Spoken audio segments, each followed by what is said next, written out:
Can you hear me?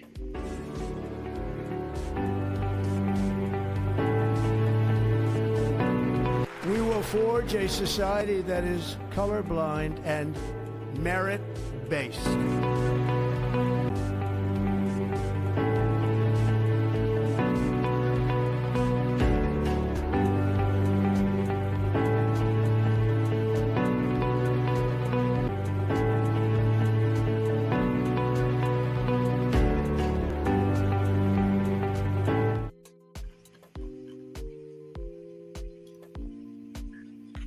Hey Ranjeet, how you doing today? We can hear you.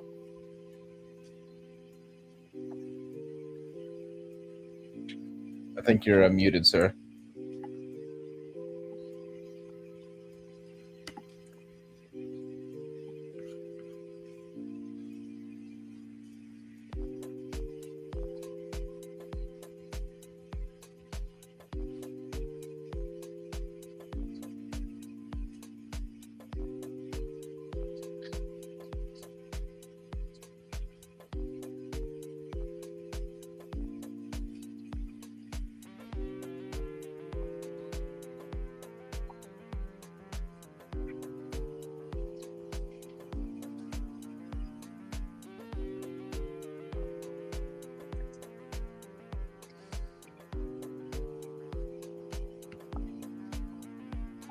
He might be having some technical difficulties right now.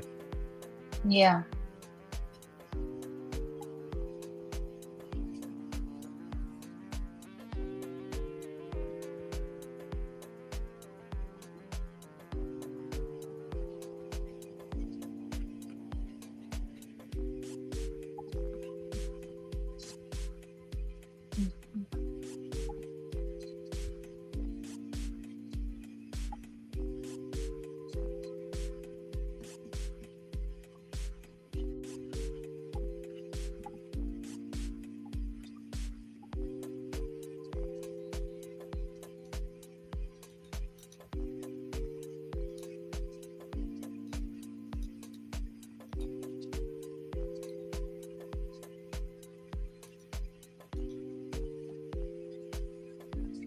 Hi guys, can you hear me? Yeah, we can hear you. Yeah. How you doing? I think there was some glitch actually, so absolutely. So let's start with the first question. What do we have Yes, today?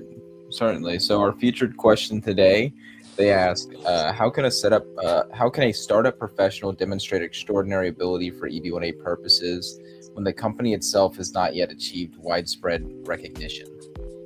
I think it's a very interesting question. Actually, we had some couple of folks who had a similar participation in startup enterprises actually, and in fact, they haven't got a revenue also in this particular case. Now, I think it's an interesting question that why and how you can apply for EB1A based on these credentials. Number one is that your expertise is the core part here. Okay, and your past record of sustained acclaim is going to be something which is going to be very, very important actually here. And number two is that, okay, if you have a startup, it means that you would have got some funding or some grants and some kind of a, acclaim in one way or the other actually. So what is that? Can you talk about it actually? Are you a startup founder yourself or are you working in a startup? That also would make a difference. On what basis you were selected? And startups are very close knit. Okay, I mean, what is it plans to achieve? What is the future of that? I mean, I think these all things will be put up together, and there is also a major differentiation that you will have to put in terms of whether are you a founder or are you kind of an employee there actually in that sense. So yes, it is very much possible in terms of even though you are a startup professional, how you can prove your extraordinary ability and apply. But I think we need more context to respond fully to this question. Mm-hmm. We need details. We need more, expertise. What kind of startup it is, what it plans to do. I mean, at one point of time, even ChatGPT was a startup. Let's understand that. It became popular in 2022 December. After that, I don't think people would have heard about that company in October and November 2022. And now today, it's one of the most valued companies in the world. So startups would not matter. What is it all about that you are trying to do? What solution to the problem you are offering to the world is more important here. So if you are able to do that, articulate it, definitely one could do it. So let's move to the next question. Sure. So another anonymous aspirant asks, what distinguishes a strong piece of evidence from an approvable one in USCIS adjudication trends you've seen recently? I mean, it's not about recent, it has been consistent. Let's talk about it. Distinguish a strong piece of evidence. What is a strong evidence? There are only three parameters to evaluate the strength of an evidence. Number one, it is credible. Number two, it is authentic. And number three, it is probative. That's it. So these are the three things that makes an evidence a quality of an evidence, and there are definitely certain evidence standards, better rules of evidence that it has to follow, and other matters which are there. But let's say, for example, when we talk about any letter that is being given, I think most of the people ask this question, which is a very common thing: a letter of recommendation. What you should give in a recommendation letter? What makes it credible? What makes it authentic, and what makes it probative? I think that's more deeper question actually here. Now, in that case, suppose somebody is giving a letter, then what is the locus of that person? How do you know that person for him to qualify you to give that letter? What are the metrics of that letter that demonstrate your extraordinary ability and your expertise and the benefit that the US might get? Okay, at the end, do you give the entire context? I mean, who is the person, his details, his communication channels? You need to give that everything in one shot. You can't just kind of let it go as it is. So if you are able to do that, then it makes sense actually. I mean, that is how one can distinguish between a strong piece of evidence for an approval one and something that is very weak. Or you just give a letter from your co-worker for your EB1A. That is definitely not going to stand the test of the scrutiny actually. Whether it is the credibility of that, or authenticity of that, or whether the probative value will be very less for this particular case. Okay, so let's move to the next question. Yeah, absolutely. So our next question is from an anonymous user. They ask, how do you identify and position my true area of expertise so it aligns with national or international impact rather than just seniority or experience? I think it's a bang-on question actually. It's not about your expertise is the core most important thing actually in your entire EB1A petition. If you ask me, I mean, more than the criteria, because if you may fulfill the criteria, but if your expertise is not aligned properly, you will not get your EB1A actually. Now, what we do is that we have a proprietorship done method where you have to define your expertise is the first part. We make you do certain exercises, Excel sheets, documentation that helps to connect all your past work to your kind of impact that you have created or how you do the work. I mean, the whole exercise of defining your expertise roughly takes, if I may say, almost 30 to 40 days. There are a lot of exercises one needs to do. Let me give you an illustration actually. Now, there was one particular gentleman working with one of the logistics company, let's put it that way, and his job was to find the best route for the drivers. And he was in a software company, and his job was to kind of use certain skills, use certain satellite systems to identify the best route. And he was designated as software logistic professional, expert or whatever. Now, when we actually kind of defined his expertise for the purpose of EB1A, we realized it is a geospatial software engineer. He also had patents. He also had a lot of things to his credit, which we kind of utilized kind of in his petition, and he got his EB1A approved. Now, sometimes it is the way you do the work. Sometimes it is the impact that you have created also makes a difference. You may have worked in a different industry. So what are the common frameworks that you have used? If you are able to establish that, that will work actually. So we do have a certain, a very scientific process and mechanics to help you identify and position your true area of expertise, which we have seen. And not only that, there is also a way by virtue of which you can identify what would USCIS think about your expertise and based on some certain past cases. We can even look at that also. That would be my response to this. So let's move to the next question. Absolutely. So the next question is, what is your strategy for building independent recognitions such as judging, peer review, expert roles without creating a conflict of interest or red flags for USCIS? I mean, strategy for building independent recognition. I mean, there are a lot of people who are looking for such opportunities and in a sense that are seeking professionals to help them, and we have to reach out to them.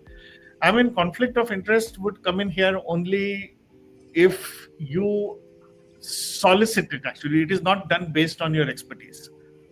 It is based on your reference, or only solely based on that reference, not a professional reference. I think that is the only thing actually that I would say, that I think our students have been writing to people for peer reviewing or other things. Some people have to do more efforts, but unless and until one sits down and does it, it is not going to make a difference. And yes, I'm not very sure how would, I mean, is it about your own company or something like this? Then definitely it may not be accepted as a criteria.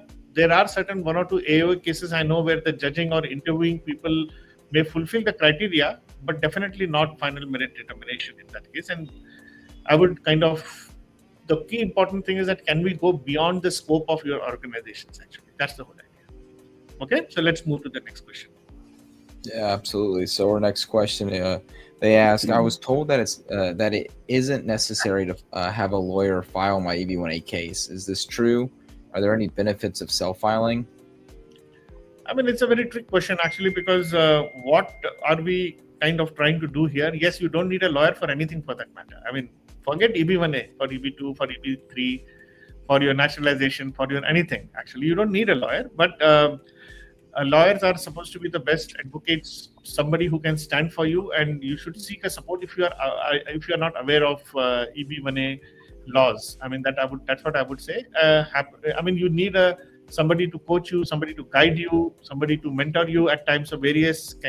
Lawyer becomes can also serve as your sounding board at times if you have some ideas. I mean, that is a good way of doing, rather than saying that there is no advantage, and apart from you may try to save some cut corners, but it all depends on person to person and their individual capabilities and capacities actually. That's absolutely, I would like to say that. So let's move to the next question. Yes, so the next question is, I have a quick question on the critical role criterion. I've heard that we cannot use the current organization's work for this section. It has to be the past organizations only. Is this correct?